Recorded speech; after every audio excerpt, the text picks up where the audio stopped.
Can a completely won king and pawn endgame become a draw? For players below roughly 900 chess.com, it does, about one time in three. Not because the position is complicated, but because one natural king move can leave the enemy king with no legal move. That is stalemate, and your full point is gone. Here's the twist. King and pawn endings become more common as players get stronger. At about 500 to 700 chess.com, only 0.50% of blitz games reached one. By roughly 1300 to 1600, that rises to 2.72%, more than 5 times as often.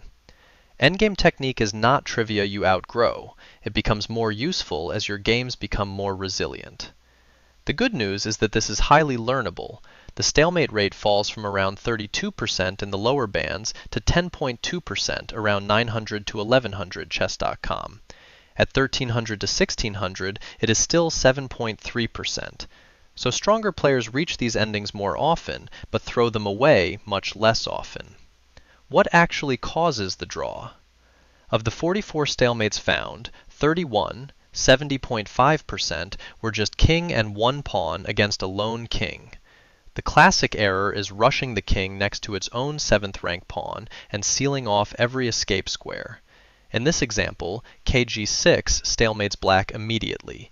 Keeping an escape square with kh5 or kh6 preserves the win. Before pushing a pawn or stepping your king forward, ask one question. Does my opponent still have a legal move? Then use the fundamentals.